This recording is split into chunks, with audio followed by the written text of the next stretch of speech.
നമസ്കാരം സുഹൃത്തുക്കളെ. ഓസ്ട്രേലിയയിലെ ബോണ്ടായി ബീച്ചിലെ തീവ്രവാദ പ്രവർത്തനത്തെ പറ്റി എല്ലാവർക്കും വിവരങ്ങൾ കിട്ടിയിരിക്കും. 15ഓളം വ്യക്തികളാണ് മരിച്ചു പോയിരിക്കുന്നത്. 10 വയസ്സുള്ള കുട്ടി മുതൽ 80 വയസ്സ് വരെയുള്ള സ്ത്രീയാണ് ഒരു പാകിസ്ഥാനികളുടെ ആക്രമണത്തിന് ഇരയായിരിക്കുന്നത്. നമ്മൾ ദുരന്തർ മൂവിയിൽ പറയുന്ന പോലെ ഈ ലോകത്ത് എവിടെയെങ്കിലും ഒരാക്രമണം നടന്നാൽ അതിന് പാകിസ്ഥാനുമായിട്ട് ബന്ധമുണ്ട്. ഇക്കാര്യത്തിൽ എനിക്ക് ശ്രീമാൻ ട്രംപിനോട് വളരെ വിയോജിപ്പുണ്ട്. എന്നിട്ട് പോലും $686 മില്യൺ പാകിസ്ഥാനെ സഹായിക്കാൻ വേണ്ടി കൊടുക്കുന്നത്. ലോകം മുഴുവൻ എക്സ്പോർട്ടിങ് ടെററിസം, അതായത് ഇവിടെ പറയാൻ ആഗ്രഹിക്കുന്ന കാര്യം എന്ന് പറയുന്നത് എന്തുകൊണ്ടാണ് ഓസ്ട്രേലിയ ഈ ഒരു അവസ്ഥയിലേക്ക് എത്തിപ്പോയിരിക്കുന്നത്. കാരണക്കാരൻ ആരാണ്? വേറെ ആരുമല്ല, ആൽബനീസ് എന്ന് പറയുന്ന അവരുടെ പ്രധാനമന്ത്രി തന്നെയാണ്. നിന്റെ രക്തത്തിൽ, നിന്റെ കൈകളിൽ രക്തം പുരണ്ടിയിരിക്കുന്നു. 10 വയസ്സുള്ള കുട്ടിയുടെ രക്തം നിങ്ങളുടെ കൈകളിൽ പുരണ്ടിയിരിക്കുന്നു. അത് ഏത് സുഗന്ധദ്രവ്യങ്ങൾ കൊണ്ട് നീ മറയ്ക്കാൻ ശ്രമിച്ചാലും 10 വയസ്സുള്ള കുട്ടിയുടെ രക്തത്തിൽ നിനക്ക് പങ്കുണ്ട് ഊളെ. എന്തുകൊണ്ടാണ് ഞാൻ നിന്നെ ഊള എന്ന് വിളിക്കുന്നത്? മണ്ടനായാൽ അല്പമെങ്കിലും ബുദ്ധി ഉണ്ടെങ്കിൽ നിന്നെ മണ്ടനെന്ന് വിളിക്കാമായിരുന്നു. റിപ്പീറ്റഡ്. നെതന്യാഹു എന്തുകൊണ്ടാണ് രോഷാകുലനായിരിക്കുന്നത്? നിരന്തരമായി ഓസ്ട്രേലിയൻ സർക്കാരിനെ ഇസ്രായേല് അടിയന്തരമായി ബന്ധപ്പെട്ട് പറഞ്ഞു, നിങ്ങളുടെ മണ്ണ് സുരക്ഷിതമല്ല. ഓഗസ്റ്റ് 30 പ്രോ പാലസ്തീനിയൻ റാലിയിൽ പാറി പറന്നിരുന്നത് ഐസിസിനെയും അൽഖ്വയ്ദയുടെയും ഇറാന്റെയും പതാകകളായിരുന്നു. ഇതുപോലെ നിങ്ങൾക്ക് സൂചനകള്. എന്നിട്ട് പോലും ചെറു വിരൽ പോലും അനക്കാതെ ഈ പറഞ്ഞ മൂഢൻ അവന്റെ കസേരയിൽ ഉറച്ചിരുന്നു. ഇവന്റെ പേരാണ് ലിബറൽ. ലോകത്ത് നിന്ന് 3 ഊളകളുണ്ട്. ഒന്ന് സ്റ്റേമർ, രണ്ടാമത്തേത് ആൽബനീസ്, മൂന്നാമത്തെ നിങ്ങളുടെ പ്രതിപക്ഷ, നമ്മുടെ പ്രതിപക്ഷ നേതാവായിട്ടുള്ള രാഹുൽ ഗാന്ധി. ലിബറൽസ് ആർക്കു വേണ്ടി പണിയെടുക്കുന്ന 3 മൂഢന്മാര്. ഇന്നത്തെ മാനവികതയ്ക്ക് ശരിക്കും പറ ശാപമാണ് ഈ 3 പേര്. ഒരു തട്ടലില്ലാത്ത അല്ലെങ്കിൽ നട്ടലില്ലാത്ത 3 നേതാക്കന്മാര്. സ്വന്തം രാജ്യത്തിന്റെ അവസ്ഥ നിങ്ങൾ ആലോചിച്ച് നോക്കുക. 2015 ആരംഭിച്ചതാണ്.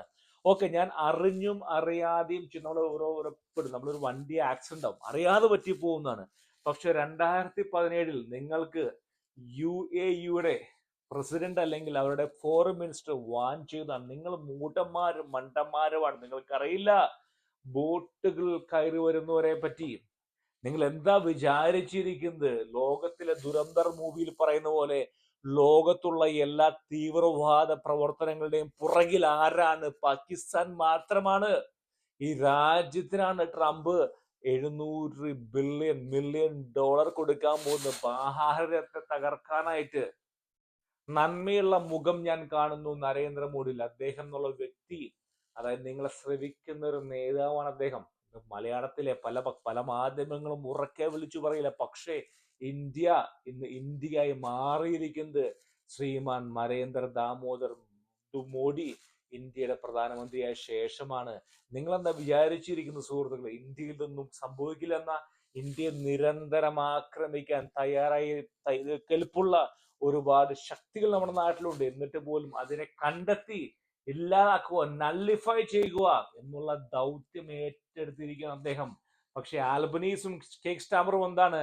അവർക്ക് കസേര ഉറപ്പിക്കണം, പണം ഉണ്ടാക്കണം. അവരുടെ പോളിസികൾ ലിബറൽസുകള്, ലെഫ്റ്റ് ഞാൻ പറയുന്നില്ല കേരളത്തെ പറ്റി. ലെഫ്റ്റ് എന്നുള്ള സംഘടന ലോകത്തിന് ശാപമായി മാറിയിരിക്കാൻ ലിബറൽസും ആൽബനീസ്, സ്റ്റേമർ ഇതുപോലുള്ള ആളുകള് വെറും ഇനി എന്താണ് സംഭവിക്കാൻ പോകുന്നത്? എക്സ്ട്രീം റൈറ്റ് വിങ്, അതായത് എല്ലാ രാജ്യങ്ങളിലും, ജർമ്മനിയിലായാൽ പോലും പിന്നെ റിഫോം പാർട്ടി, അഡ്വാൻസ് പാർട്ടി എന്നുള്ള സംഘടനകൾ വരികയാണ് എല്ലാ രാജ്യങ്ങളിലും. ഇനി കുടിയേറ്റം ദുഷ്കരമാകും. നമ്മളെ പോലുള്ള ബ്രൗൺ സ്കിൽ, നമ്മളെ പോലുള്ളവർക്ക് ദുഷ്കരമാകും ഇനി വിദേശ രാജ്യങ്ങളിൽ ജീവിക്കുക എന്നുള്ളത്. ഒരുപക്ഷെ ഒരുപാട് പേര് പറയായിരിക്കും നാട്ടിൽ തിരിച്ചു വന്നുകൂടെ എന്നുള്ളത്. അതായിരിക്കും ഒരുപക്ഷെ നല്ലതെന്ന് എനിക്ക് തോന്നുന്നു. കാരണം ഇന്ത്യ തീർച്ചയായും ഉയർച്ചയിലേക്ക് പോയിക്കൊണ്ടിരിക്കുകയാണ്. കാരണം എന്തുകൊണ്ടാണ്?